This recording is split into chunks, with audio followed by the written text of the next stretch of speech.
Nicole Hiala. Mula sa Mahiwagang Burnay, ang kwento.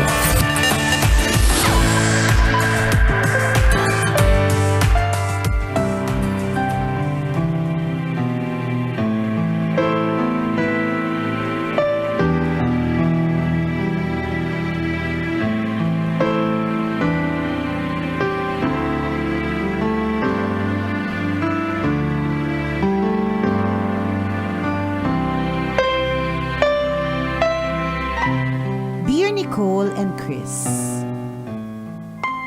Happy Halloween po sa inyo at sa lahat ng tambalanistang nakakapakinig ng kwentong katatakutan ko. Ano naman? Di bale, ano na Hanggang to? bukas na lang ba to? Ilang araw na ako sumisigaw eh. Paabutin daw to hanggang December 25. Nakakaloka! Iba, di ba? Kasi maganda naman yung feedback, sabi ng mga listeners natin, Oo, gusto grabe, nila, no? nagugustuhan nila yung ganitong usapan. Grabe, takot na takot kami sa usapan nyo. So feeling namin ganadong-ganado kayo, di ba? Feeling ko nga ganadong-ganado rin kayo talaga eh. Ikaw din part na ganado ka rin manakot. Biso kong manakot. Kakaiba eh. Okay. Ako si Nelson, 47 years old at taga Mandaluyong. Ilang taon na rin na nakalipas nang maranasan ko ang mga kababalaghang ibabahagi ko, pero kinikilabutan pa din ako habang sinusulat ko ito.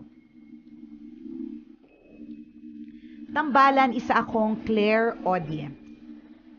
Nakatakot naman yung clairaudient kasi naririnig namin din eh.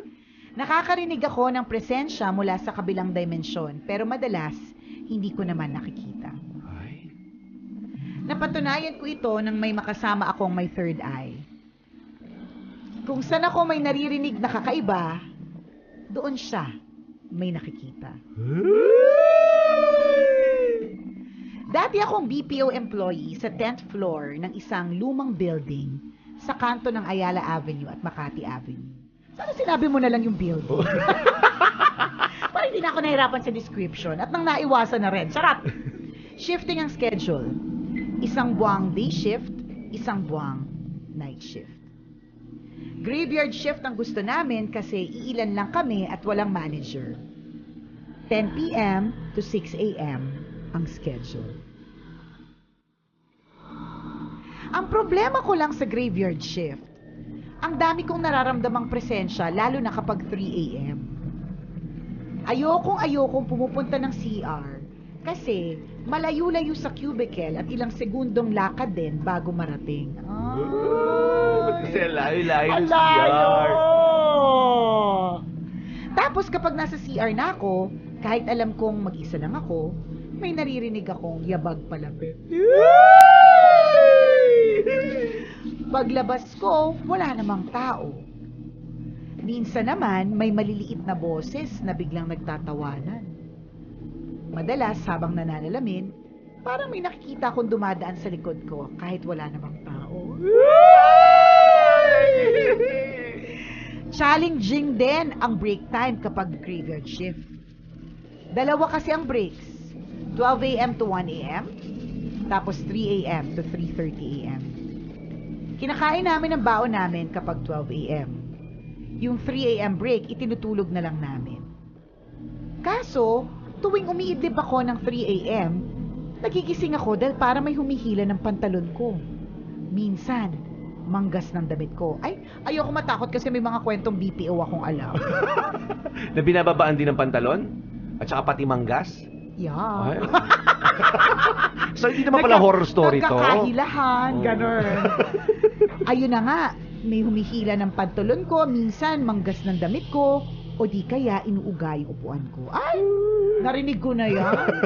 Nagkaugaan, nahuli pa nga sa CCTV. Ay, gulo. Iniisip ko na lang na baka nananaginip lang ako. Ang pinagtataka ko, laging eksaktong 3:12 a.m. ako kung maalimpungatan. Ang haba pa. Mahabang pagtitiis pa to. Mahaba pa. One Saturday, tatlo lang kaming pumasok. Last working day of the week, kaya tinamad pumasok yung iba. Halos kaming tatlo lang ang tao sa buong 10th floor. As usual, pinatay ng guard yung ilaw sa mga areas na walang tao. Gaya ng dati, sabay-sabay kaming nakadukdok sa table pagdating ng 3 a.m. break para umidlip. Ginamit kong pangtalukbong yung manipis na balabal ko sa ulo. Maya-maya may narinig akong tunog ng plastic. Naisip ko siguro kumakain ng chichirya yung isang kasama namin. After a while, napabalikwas ako dahil pakiramdam ko overbreak ako. I looked at my watch and I saw na 3:12 a.m. pa lang. Yan na naman. Babalik na sana ako sa pagtulog nang habang nakatingin ako sa monitor ng PC, may parang reflection na dumaan sa likod ko. Natatakot ako sa mga naririnig ko. Mababa pantalon mo. Ibababa ko pantalon mo, sabi. Oo, sabi, ibababa ko ng pantalon mo. Ano na?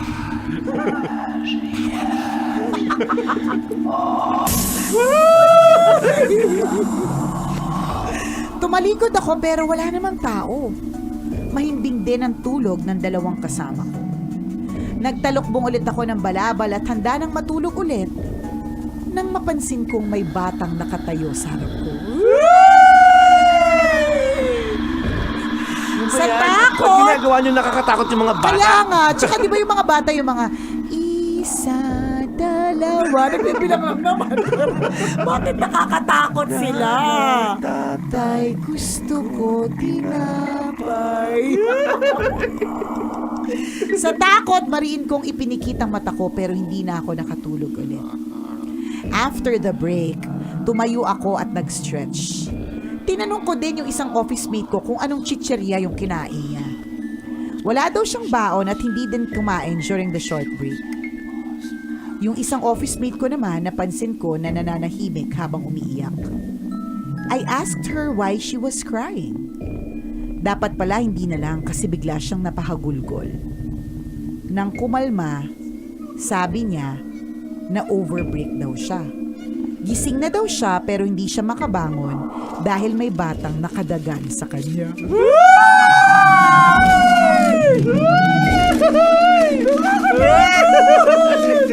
Nakabangon lang daw siya pagkatapos niyang umusal ng panalangin. Simula noon kapag nakakaramdam kami ng presensya, sabay-sabay kaming nagdarasal. Yung mga kaluluwang pag-gala-gala at hanggang ngayon ay nandito pa din sa mundo ng mga buhay. Siguro humihingi ng dasal, kaya nanggagambala. Hanggang dito na lang, Nicole and Chris. Sana ay hindi masyadong nasyokot si Nicole sa kwento ko. Ang inyong tambalanista, Nelson.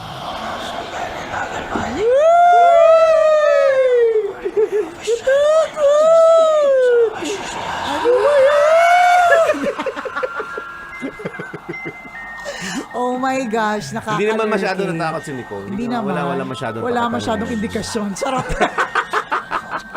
Nako, nakakaloka talaga. Pero maganda yung sinabi ni nitong tambalanista natin na every time nakaka-feel sila, every time na merong pagpaparamdam, 'di ba? Nagdadasal sila ng sabay-sabay. Correct. Kasi naniniwala talaga ako that community prayer works. Ano ibig sabihin ng community prayer? Community.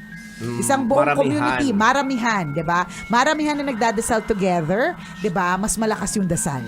'Yon, Correct. mas may ambag, 'di ba? Kaysa naman na natatakot ka o tapos anong gagawin mo, 'di ba? Hindi ba't wala kang ibang gagawin kundi magdasal? At hindi lang ito katatakutan in terms of ito yung mga ghosts, mga ganito bilang usong-uso, 'di ba?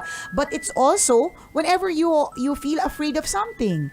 You feel afraid kasi meron kang kailangan isubmit na report pero hindi mo alam kung paano mo matatapos. You feel afraid to let go of a complicated relationship na alam mo naman kailangan mo i-let go kasi syubit ka lang, 'di ba? Correct. Sabi ng mga syubit, akala ko ba horror? Dami na naman kami. Bakit nadami na naman kami? Lagi nyo kami sinasali sa usapan nyo, Correct. nananahimik na nga Sa kami. true. Di ba patago na nga kami? Kaya Bakit lagi nga, nahuhukat yung kwento oo. namin, sabi nila? Di ba't lagi na nga kami nasa dilim? Oo. Pero laging topic sa tambalan? Akala ko ba horror? Oo nga. O, di ba? Pero totoo naman in anything, di ba, whenever we are afraid, we call on to God. Correct. Yun naman yung pinakamahalaga na lesson na ibinabahagi sa atin ng ating letter sender. Pansin mo ba, lahat ng mga kwento natin ng mga nakakatakot itong mga nakaraang araw, at the end of their story, yun ang sabi lagi. Diba? Correct. Prayer yung solution doon sa mga pinagdaanan nilang nakakatakot. And yung prayer na sinasabi natin mga kaibigan, it's not only applicable sa mga pagkakataong nakakatakot. Yes. Diba? Kahit sa masasayang panahon ng buhay natin.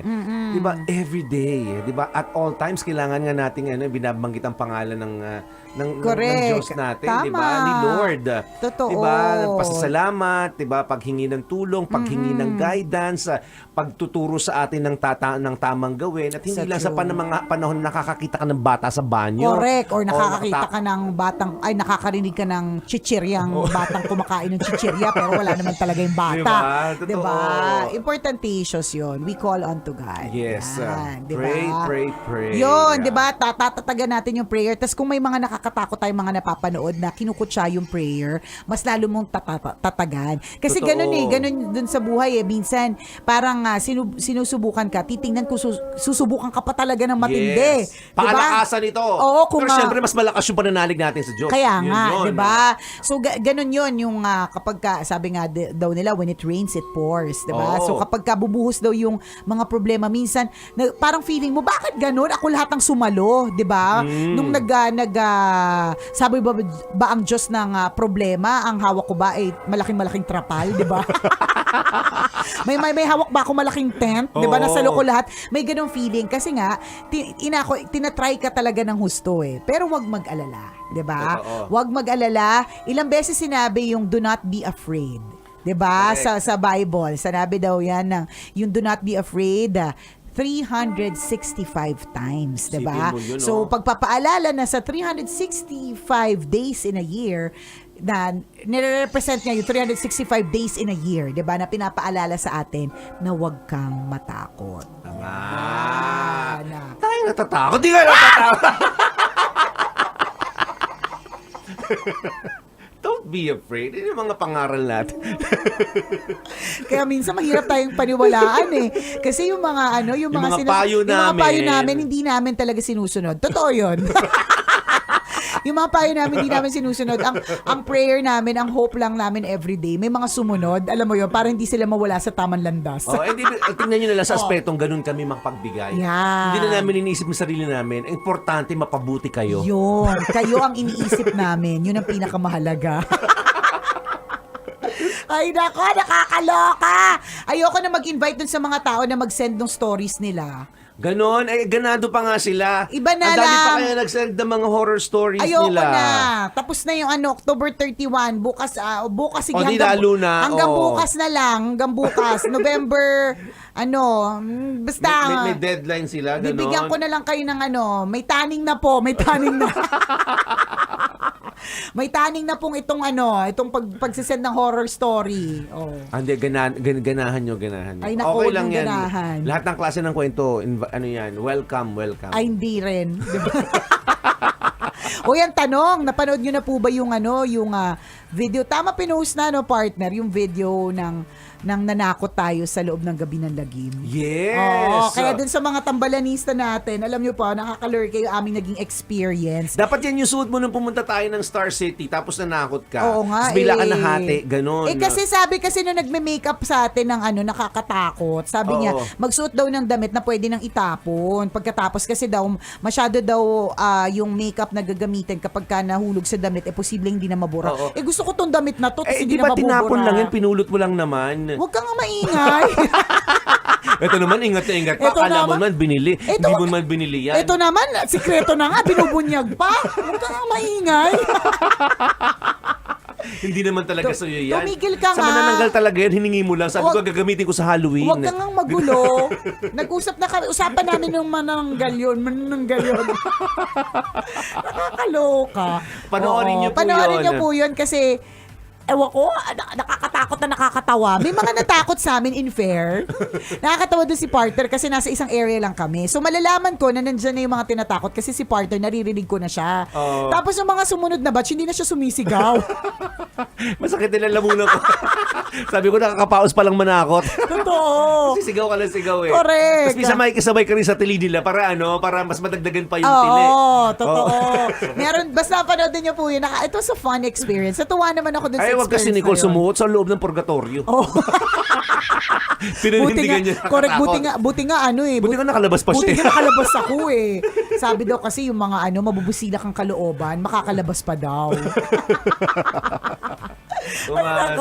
Basta panoodin niyo po yun. It's fun. Nasa YouTube, Yes. YouTube ng Love Radio Manila. At dun sa YouTube ng Love Radio Manila, napakarami pong content Kaya, Correct, i-share nyo lang po palagi para mas marami pa po ang makapanood, diba, Totoo sa atin. yun. So, hindi na lang po tayo napapakinggan, napapanood na din tayo. Itong Halloween content ng Tambala ay ng Love Radio. Buong Isa yun Love sa mga, Radio to. Oh yes, hindi lang po tambalan, lahat ng mga DJs ng Love Radio.